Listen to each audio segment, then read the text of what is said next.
ก็ตอนนี้เราอยู่กับโรบินโลเปสนะครับเซนเตอร์คนดังของทีมชิคาโกบูล I like pretty much Great anything. เดี๋ยวจะสัมภาษณ์เกี่ยวกับการที่เข้ามารอบนี้แล้วก็เรื่องราวอื่นๆที่เราอยากรู้เกี่ยวกับตัวเขามากขึ้น Okay. So first of all, greetings from Thailand. Thank you.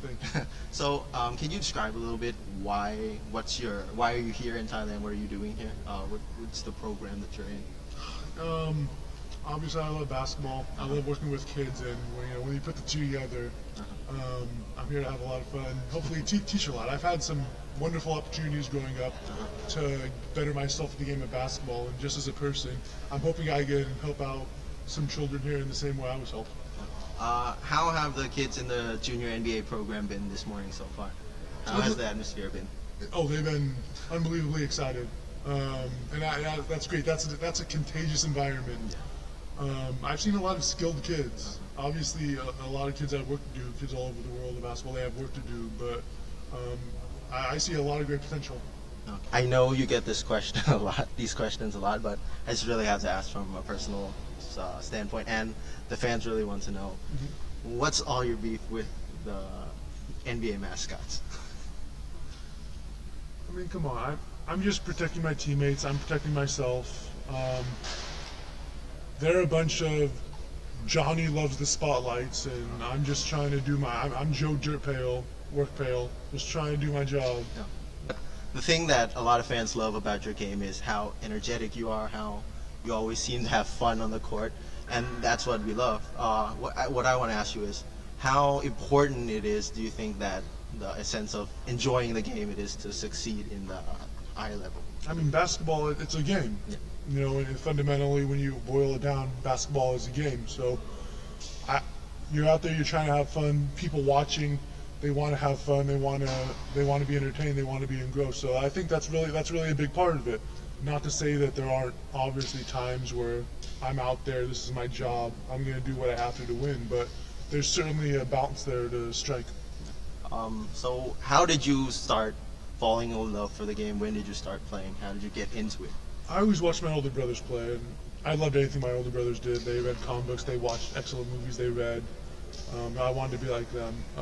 Another huge part, growing up, it was just a way to bond with my friends and hang out with my friends. We would always, during recess or lunch, play basketball. When we got older, we would head out to the courts, the blacktops, wherever they were, and we would just play basketball, just hang out. So a little bit light question here. Everyone's concerned about their 2K ratings these days. What would you expect your 2K ratings to be, or are you not that into it? I'm not expecting too much of myself from 2K or fantasy basketball. I feel like I bring a lot of intangibles to the table, Sure. a lot of little things that they can't really be put in numerical essence. Yeah, I understand. So you brought up your brothers a little bit earlier about how did you started playing. What would you rather prefer, playing against Brooke or with Brooke on the same team? That's hard to say. I'm having a lot of fun in the NBA, really, just beating up and dominating him right now. So I think I have to go with that. Okay. So, but if you were to play on the same team, how do you think your two players complement each other on the court? I pride myself on it doesn't seem like it, but being a pretty versatile player. I like to think I can be plugged into a lot of different teams and be rather successful. So I think I can complement a lot of players, and I can certainly complement somebody like Brooke. So about playing on different teams, how do you still have moments where you motivate each other somehow, call each other to trash talk every now and then? Is that still? No, we don't talk to each other at all when we're on the floor. Yeah, we're just trying to win. We're just trying to dominate the other one. How have you handled the rookie hazings? Like when you were the Suns, you were a rookie. Shaquille O'Neal had those moments with you. Have you had your moments with the teams that you've played in the past, like the Blazers, or do you have any plans with the Bulls in the future with the rookies? See, I can't do that, and just I know everybody's always watching my every move, my every interview. That even includes NBA players. So I can't go around handing out secrets like that. That's confidential information that I just can't divulge. Okay. So we'll be looking forward to see how those plans actually go out. You're into basketball, obviously, but what if you didn't pursue the career here? What would you be doing right now? What do you see yourself doing? I think I'd do something in cartooning, comic books, animation, maybe even something in theme parks. Do you draw yourself? Do you draw, or I just have before, but not so much now. not so much? Yeah. So, was there a significant moment where you felt like, hey, I want to play in the NBA? What kind of moment was that for you? I don't know if there's one moment per se. I grew up watching the Showtime Lakers. I grew up watching San Antonio Spurs. I grew up watching a lot of different teams. That was always in the back of my mind. And was there a moment where you felt, hey, I can really make the league now? I'm ready for this.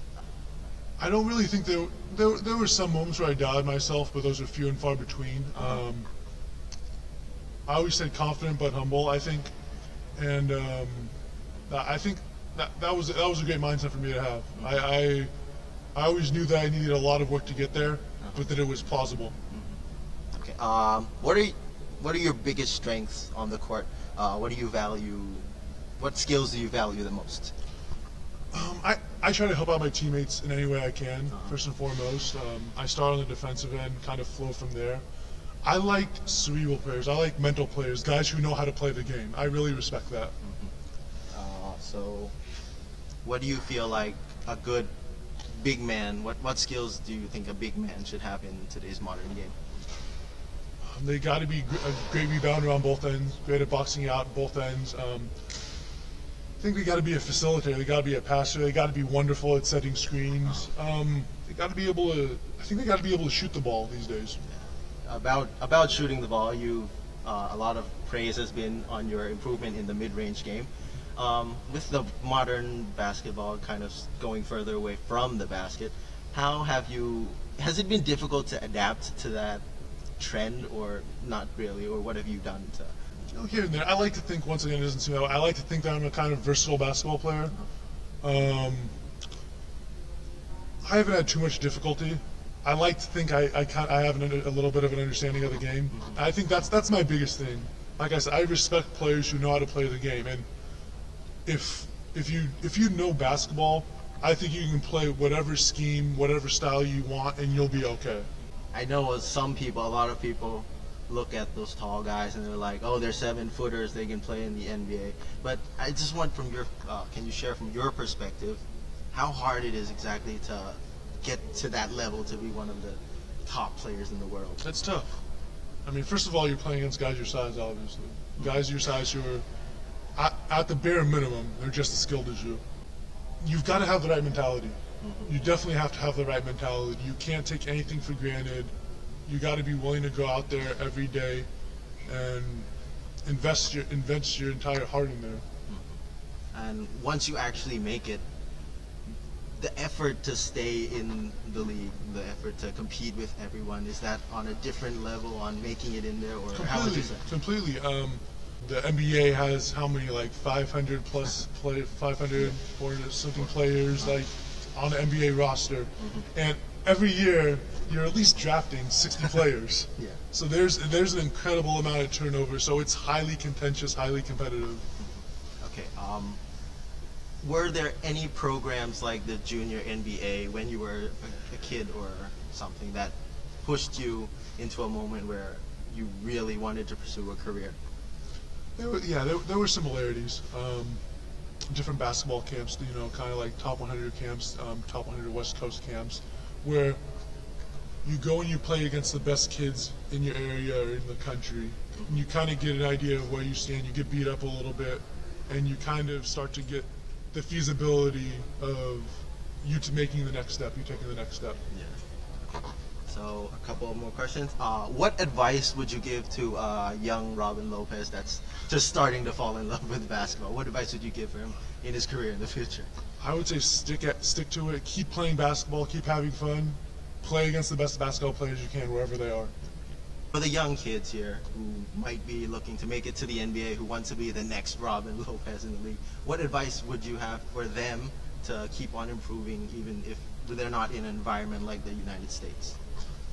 Like I said, you got to play as much basketball as possible in that situation.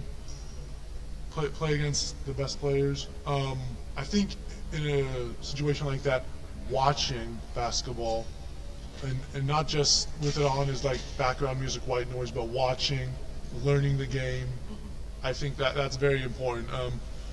I think I've mentioned this earlier, but basketball's mental just as much as it's physical, if not more. Yeah. All right. So that actually wraps up the questions that we have.